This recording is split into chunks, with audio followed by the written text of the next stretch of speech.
Good morning, and welcome to your 5 a.m. cash flow mastery. And my dear friend, the topic for today is cost of capital. Why your own money is never free. क्या मतलब हुआ? आज हम बात करेंगे कि ये जो आपने अपनी कैपिटल लगाई है ना अपने बिजनेस के अंदर, ये कभी फ्री क्यों नहीं होती? ये बिजनेस से बाहर क्यों नहीं निकाल पाते?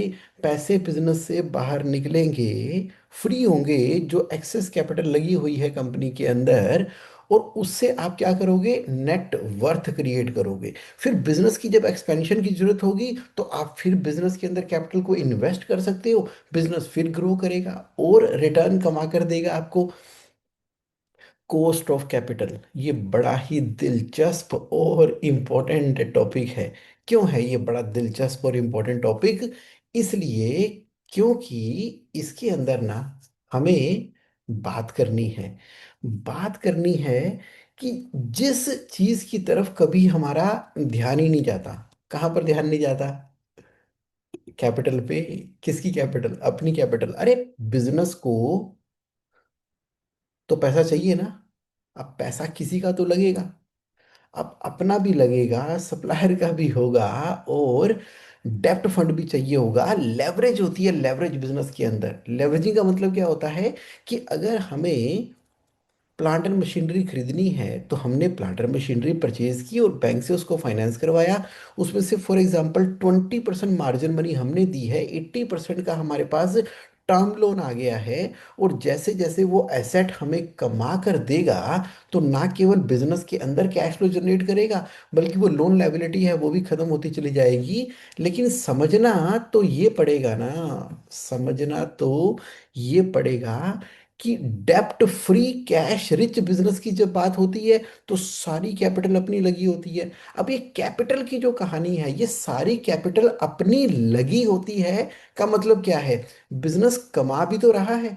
बिजनेस जो कमाता है वो प्रॉफिट लेकर आता है, और प्रॉफिट फिर बिजनेस के अंदर री इन्वेस्ट होता है। मान लो आधा प्रॉफिट आपने बिजनेस के अंदर री इन्वेस्ट कर दिया और आधा बाहर निकाल लिया। ये बड़ा ही दिलचस्प टॉपिक होने वाला है आज। आपने क्योंकि कैश फ्लो कम्युनिटी के अंदर ये वाला क्वेश्चन पूछा, तो उसी के रिप्लाई के अंदर मैं सेशन तैयार करके आपके सामने आया हूँ।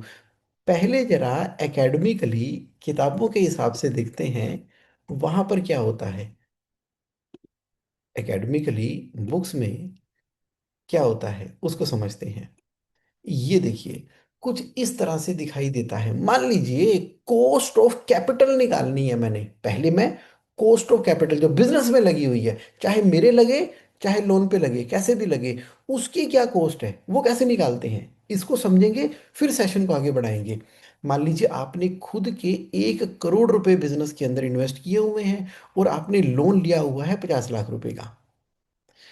अब आप ये सोचते हो कि जो मैंने अगर बिजनेस में पैसे ना लगाए होते तो मेरी कॉस्ट ऑफ इक्विटी 15% होती। वो कैसे? कि ठीक है जी, मैं तो म्यूचुअल फंड के अंदर एसआईपी के द्वारा इन्वेस्ट करता रहता हूँ और मेरे को जी पैसे तो 15% वहां से कमा ही लेता हूँ। गोल्ड में भी मैंने इन्वेस्ट किया है, मेरे तो प्रॉपर्टी के रेट हैं, ना केवल मुझे प्रॉपर्टी पे रेंटल आता है बल्कि उसकी कैपिटल एप्रिसिएशन भी हो जाती है। कॉस्ट ऑफ इक्विटी मतलब कि अल्टरनेटिव यूज, जो कि फंड का अल्टरनेटिव यूज है। अगर मान लो कुछ लोग कहते हैं 12% है, कुछ लोग कहते हैं 10% तो कमा ही लूंगा, कहते हैं एफडी तो है ही है ना, 6% है। लेकिन आप एक स्मार्ट इन्वेस्टर हो और मान के चल रहे हो इक्विटी से, प्रॉपर्टी से, गोल्ड से, ऑन एन एवरेज आप अपना पैसा अगर बिजनेस में ना लगाते तो 15% पर एनम कमा लेते। तो ये कॉस्ट ऑफ इक्विटी हो गई बिजनेस के लिए।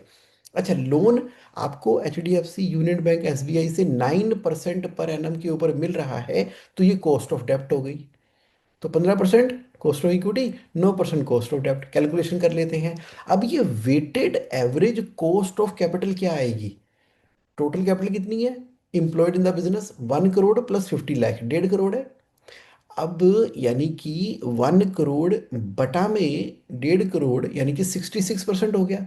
तो बिजनेस में 66.67% पैसा आपका लगा हुआ है। तो 66.67% किसका? 15% का। और 33% पैसा लोन पे लगा हुआ है, यानी कि 50 लाख रुपए। तो 33% ऑफ 9%, तो कितना हो गया? 13%। यानी कि 15% और 9% का मैंने वेटेड एवरेज निकाल लिया कॉस्ट ऑफ कैपिटल निकालने के लिए, तो 13%। तो यानी कि इक्विटी का वेट कितना हो गया? 1/1.5, 1 करोड़ बटा 1.5 करोड़। डेप्ट का वेट क्या हो गया? 50 लाख बटा में 1.5 करोड़, 66 और 33। इसलिए मैंने, जो हम एक्सपेक्ट कर रहे हैं, के ई कॉस्ट ऑफ कैपिटल, के डी कॉस्ट ऑफ डेप्ट, इनका मैंने वेटेड एवरेज निकाल लिया 13%। अब इसमें समझने की बात क्या है कि अगर मेरा बिजनेस जो पैसे कमाता है वो 13% पर एनम से ज़्यादा कमाता है, तो ही मैं कॉस्ट ऑफ कैपिटल को न्यूट्रलाइज कर पा रहा हूँ, यानी कि बिजनेस तरक्कियों के ऊपर है, कमाइयों के ऊपर है। लेकिन अगर मेरा बिजनेस 13% पर एनम से भी नीचे कमा रहा है, तो उसका मतलब क्या हुआ? उसका मतलब ये हुआ कि कोई फायदा नहीं है, कोई फायदा नहीं है मतलब बिजनेस करने का। 13% से ऊपर होना चाहिए ना। कॉस्ट ऑफ इक्विटी और कॉस्ट ऑफ डेप्ट का जो वेटेड एवरेज निकल कर आया, उससे ज्यादा आएगा तो ग्रोथ एक्सपेक्ट होगी। आप कह रहे हो जगमोहन बड़ा ही टेक्निकल क्वेश्चन लेकर आए हो आप। देखो, मुझे टेक्निकलिटी को इस फोटो के द्वारा पहले, सबसे पहले आपको बताना था, क्योंकि कैश फ्लो कम्युनिटी में आपका ये क्वेश्चन आया है। लेकिन अब मैं इसको बिल्कुल सिंपल सिंपल सिंपल अपने शब्दों के अंदर करके आपको बताने वाला हूं, जिसमें आपको समझ भी आए, मजा भी आए, और आज आप पूरी की पूरी वैल्यू भी लेकर चलो। समझते हैं इसको अब इस नजरिए से। आज के 5 AM कैश फ्लो मास्टरी का जो ऑब्जेक्टिव है ना, वो है माइंड सेट चेंज करना। Change of mind set from profit thinking से कैपिटल थिंकिंग के ऊपर लेकर आना। सिंपल करते हैं। लोन का इंटरेस्ट तो सब गिनते हैं। लोन ले लिया बिजनेस के अंदर, अब उसके ऊपर ब्याज देना है, तो वो ब्याज जो देना है उसको तो हम हमेशा अपनी कॉस्ट में गिनते हैं। पर जो पैसा खुद अपने बिजनेस में लगाया है ना, उसका कॉस्ट कब कैलकुलेट किया? करते ही नहीं। मतलब तो फ्री का पैसा है अपने जो पैसे लगा रखे हैं वो बिजनेस के लिए फ्री के पैसे हैं। तो सवाल क्या पैदा होता है? सवाल ये पैदा होता है, अगर आप ये पैसा, सुनो मेरी बात, अगर ये पैसा आप एफडी में, म्यूचुअल फंड में, प्रॉपर्टी में या दूसरे बिजनेस में लगाते, तो कितना रिटर्न मिलता? कितना मिलता? वो जो आपको रिटर्न मिलता ना, वो कॉस्ट ऑफ ओनर्स कैपिटल है। अच्छा, जरा मिथ समझ लेते हैं। भारत में खास करके जब मैं काम कर रहा हूं, तो यहां पर मुझे मिथ क्या दिखाई दे रहा है? अपना पैसा है जी तो फ्री है। रियलिटी पता क्या है? अगर आपका अपना पैसा है, तो उसकी अपनी एक अपॉर्चुनिटी कॉस्ट है ना। कहीं एफडी में लगा सकते थे, कहीं म्यूचुअल फंड में लगा सकते थे, कहीं गोल्ड में लगा सकते थे। अच्छा, आपने ये पैसा अपने ही बिजनेस में लगा दिया, इसका रिस्क भी तो है। लॉस हो गया, खत्म हो गया, तो क्या होगा? अब टाइम की भी तो कॉस्ट होती है। ये पैसा इधर पड़ा हुआ है, और और स्ट्रेस भी तो है, चिंता भी तो है कि ये पैसा मैंने पूरा का पूरा बिजनेस जो कि रिस्क ओरिएंटेड है वहां पर लगा दिया है। अब उस समय चिंता लगी रहती है कि माल खरीदा है, बिक जाए, टेक्नोलॉजी चेंज ना हो तो स्ट्रेस भी रहती ही है, क्योंकि बाकी सब जगह पे आपको पैसा मैनेज करना है, सैलरी भी ऑन टाइम देनी है। फ्री पैसा ना सिर्फ अकाउंटिंग में होता है, रियल लाइफ में कुछ भी फ्री नहीं होता। सिंपल बताता हूँ, एकदम सिंपल एक्सप्लेनेशन। कोई फाइनेंस के जार्गन नहीं, स्पेसिफिकली डिजाइन करके एग्जाम्पल से समझते हैं कि अगर बिजनेस ओनर ने 1 करोड़ रुपया बिजनेस में इन्वेस्ट किया है, तो आप कहते हैं कि चलो ठीक है जगमोहन, 15 ना लेके 12 ले लो, मैं 12% पर एनम बाहर से कमा सकता हूँ, तो ठीक है। अब आपकी कॉस्ट ऑफ ओनर्स कैपिटल क्या कहलाएगी? 1 करोड़ के ऊपर 12 लाख रुपए साल के। सीधी सी बात है। 1 करोड़ का बिजनेस में लगाया, 12% की रिटर्न है, तो 12 लाख रुपए तो कमाई लोगे ना। लेकिन अगर बिजनेस के अंदर 10 लाख का प्रॉफिट हो रहा है, तो बिजनेस एक्चुअली वैल्यू क्रिएट नहीं कर रहा, बिजनेस वैल्यू को डिस्ट्रॉय कर रहा है। सच पता क्या है?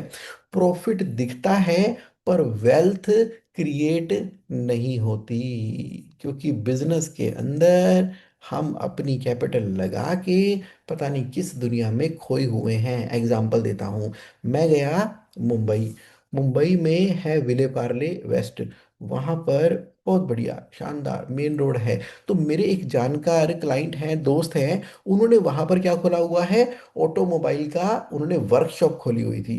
कह रहे जुगमोन यार वर्कशॉप ना मतलब चल नहीं रही, मतलब इतनी बढ़िया नहीं चल रही वर्कशॉप।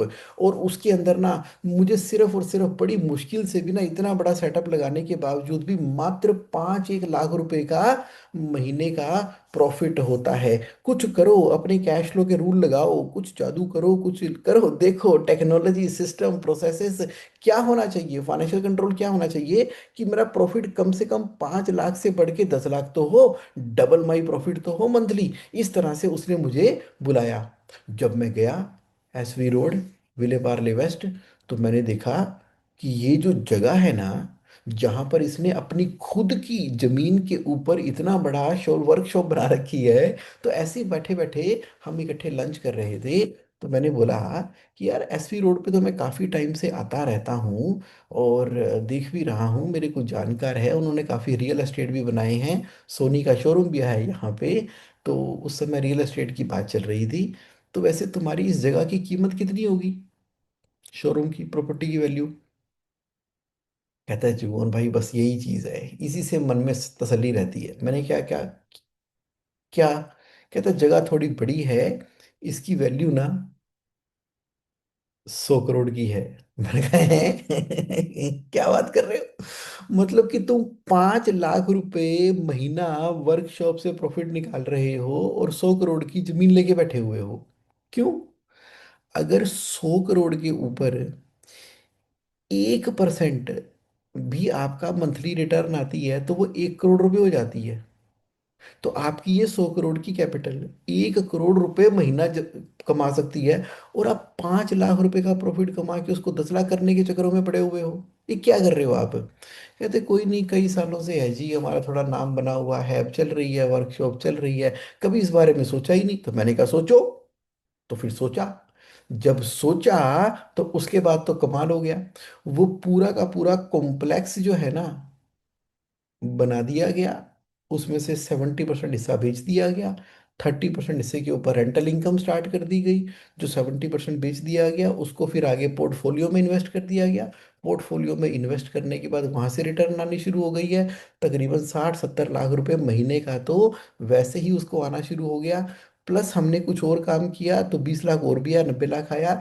इसके अलावा यहाँ से जो पैसे बचे उसके लिए हमने जहां पर उसकी वर्कशॉप होनी चाहिए थी, जहां पर रिक्वायरमेंट है, वो जगह सिर्फ 3 करोड़ रुपए में जगह खरीदी।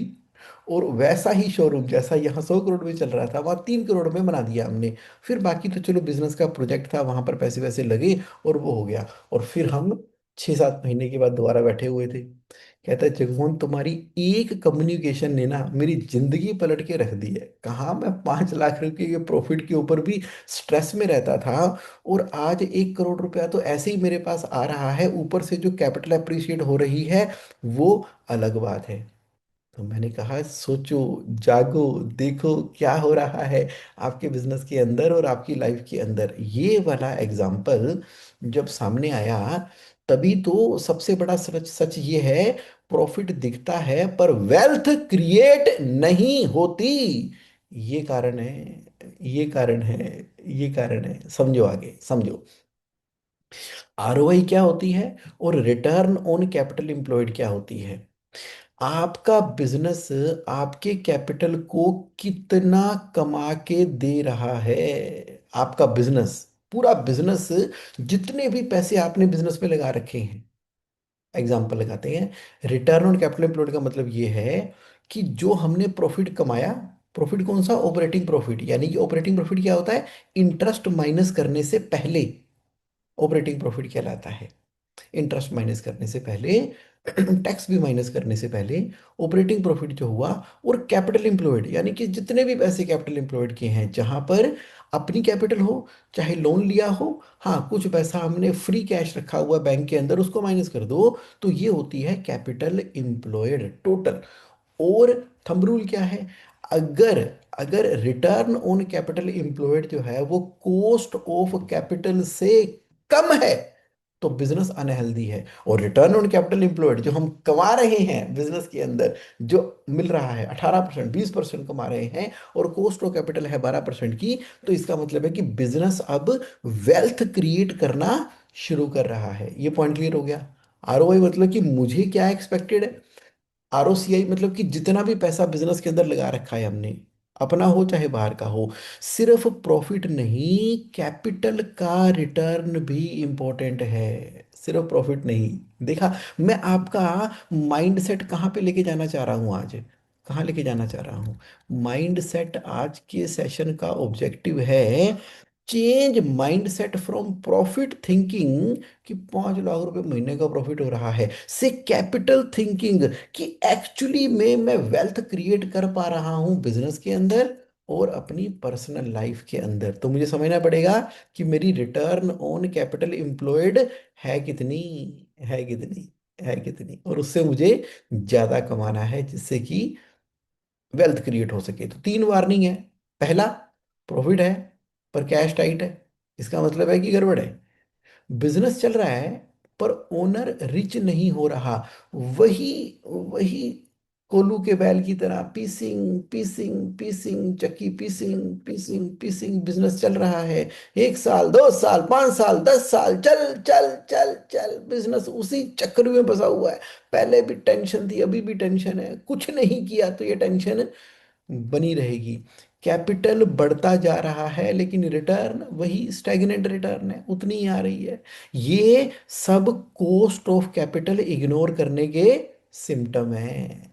देखो जरा, business is a number game, खोल के देखो जरा किताबें, हमारे बिजनेस के अंदर क्या आ रहा है। याद रखो, याद रखो, अगर आपका बिजनेस आपके पैसों को रिस्पेक्ट नहीं कर रहा, कि फ्री का पैसा है, ये लगे हुए हैं मालिक के, अगर बिजनेस आपके पैसों को रिस्पेक्ट नहीं कर रहा, तो बिजनेस आपको कभी फ्री नहीं करेगा। तो बस बिजनेस बनाने में ही लगे रहेंगे, बिजनेस बनाने में ही लगे रहेंगे, मतलब क्या हुआ कि बस थोड़ा है जी, थोड़े की जरूरत है, अभी कर रहे हैं, अभी सिस्टम सेट हो रहा है, अभी ना कुछ ऑर्डर मिल रहे हैं, अभी प्लांटर मशीनरी लग रही है, अभी तो कैपिटल एक्सपेंडिचर हुआ है, अभी तो मतलब कि अभी बस हो जाएगा, अभी साल 2 साल की बात है, उसके अंदर ना हो जाएगा। अब ये पिछले 25 सालों से ये साल 2 साल ही नहीं आ रहे, 25 सालों से साल 2 साल ही नहीं आ रहे, वहीं पर ही चक्की पीसिंग पीसिंग पीसिंग। धर्म जी को याद कर रहा हूं आज मैं। एक्शन क्या लेना है, एक्शन क्या लेना है, आज एक काम करो, अपना ओनर्स कैपिटल लिखो, कितने पैसे बिजनेस में लगाए हैं। ओनर कैपिटल का मतलब क्या होता है, जो सचमुच आपने अपने सेविंग अकाउंट से चेक काट के बिजनेस में डाले हैं वो भी, प्लस जो बिजनेस ने प्रॉफिट कमाया है ना, यानी कि जो रिजर्व एंड सरप्लस आज तक का जो अभी तो आप ही का था वो भी ऐड होगा। तो यानी कि कैपिटल प्लस रिजर्व उसको जोड़ के जो फिगर आती है, यानी कि पिछले साल आपने 5 लाख का प्रॉफिट कमा लिया, 50 लाख का कमा लिया, 5 करोड़ कमा लिया, कैपिटल लगाई थी मान लो 5,000 रुपये। कुछ लोग बोलते हैं जुगन मेरे तो कुछ नहीं लगा जी, मैंने तो 5,000 की कैपिटल लगाई थी, उसके बाद तो बिजनेस बड़ा बड़ा बड़ा बड़ा इतना बड़ा हो गया। अरे जो आपने कैपिटल लगाई थी वो, प्लस जो पिछले साल तक यानी कि 31 मार्च 2025 तक जो आप प्रॉफिट भी कमा चुके हो, जिसको हम रिजर्व एंड सरप्लस कहते हैं, उसको ऐड कर दिया, वो आपका क्या कहलाएगा, ओनर्स कैपिटल, वो कहलाएगा। तो देखो है कितनी है आपकी ओनर्स कैपिटल बिजनेस में लगी हुई। और सोचो, आप क्या एक्सपेक्ट कर रहे हो कि मुझे अपनी कैपिटल पे कितना कमाना चाहिए। आप कहते हो कि ठीक है जगमोहन, 15% पर एनम तो कमाना चाहिए, कुछ लोग कहते हैं 30% तो कमाना चाहिए, क्योंकि कॉस्ट ऑफ कैपिटल सबसे महंगी होती है। जो इन्वेस्टर्स होते हैं ना, इन्वेस्टर्स जो आपके बिजनेस में लगाते हैं पैसा, वो तो ये सोच के लगाते हैं कि 2-3 सालों में उनका पैसा डबल हो जाएगा। वो तो 33% पर एनम की रिटर्न सोच के लगाते हैं। शार्क टैंक इंडिया देखते हो ना, कोई किसी बिजनेस में क्यों लगाता है, कैपिटल इन्वेस्ट करता है, हमें लगता है कि शायद कैपिटल सबसे सस्ती है, लेकिन जिससे पैसा लेते हो ना फिर उसकी एक्सपेक्टेशन बढ़ जाती है, फिर वो आपको अलग अलग तरह की डिसीजन लेने के लिए बोलता है। वो बोलता है कि आपके बिजनेस में बहुत पोटेंशियल है, एक काम करो, इसमें रेवेन्यू स्ट्रीम को मल्टीप्लाई कर लो, एक काम कर लो इसमें एडवर्टीजमेंट बढ़ा दो, एक काम करो इसके अंदर थोड़ा लोन और लेके प्लांट को बड़ा कर दो। तो बहुत ज़्यादा प्रेशर भी आना शुरू हो जाता है, किसका? जो कि आपके बिजनेस के अंदर कैपिटल अपनी देता है, क्योंकि कैपिटल लगाने वाला क्या सोच रहा होता है, ठीक है ना, सामने वाले के बिजनेस में पैसा लगाया है, कम से कम 33% पर एनम की रिटर्न तो आएगी, नहीं तो उसको एफडी में तो 15%, 6%, 3%, 9% तो मिल ही रहा था। तो यानी कि आप सोचो एज ए इन्वेस्टर कि आप जो पैसा लगाकर बैठे हो अपने बिजनेस के अंदर, आपको कितना चाहिए? 12% पर एनम चाहिए, 15% पर एनम चाहिए, वो आपका कॉस्ट ऑफ इक्विटी कहलाएगा आपके लिए। और फिर अब देखो कि आपका बिजनेस सच में रिटर्न ऑन कैपिटल एम्प्लॉयड कमा कितना रहा है, यानी कि आपके लगे हुए पैसे, कैपिटल प्लस रिजर्व सरप्लस, और लोन से लिए हुए पैसे, दोनों को मिलाकर प्रॉफिट बटा में कैपिटल एम्प्लॉयड कितनी आ रही है। अगर आपकी ज्यादा आ रही है तो बल्ले बल्ले, नहीं आ रही तो थले थले। तो यानी कि ये एक्शन है, देखो तो सही अपना कैलकुलेट करके, सच्चाई दिखेगी, डायरेक्शन मिलेगी। एक बार देखो, सच्चाई मिलेगी, डायरेक्शन मिलेगी। जो लोग FC 21 करते हैं ना हमारे साथ, उनके लिए तो हम बिजनेस का डैशबोर्ड बनाते हैं। तो अगर आपने FC 21 नहीं किया तो कंसिडर करना उसको करने की, हाँ तो बड़ा प्यारा एक डैशबोर्ड बनता है। कोई बात नहीं। तो जो अपनी कैपिटल, हाँ, आपकी जो अपनी कैपिटल है ना, वो सबसे एक्सपेंसिव कैपिटल है, अगर आप इसको ऑनेस्टली कैलकुलेट करोगे, जो मैंने अभी आपको बताया। तो ये था जी आज का topic, cost of capital. I hope कि आपको इससे वैल्यू मिली होगी। तो कैसा लगा आज का सेशन? जो मेरे साथ में लाइव हैं, जरा चैट बॉक्स में बताओ कि आज के कॉस्ट ऑफ कैपिटल वाले सेशन से क्या समझ में आया, क्या अच्छा लगा, क्या टेक अवे है।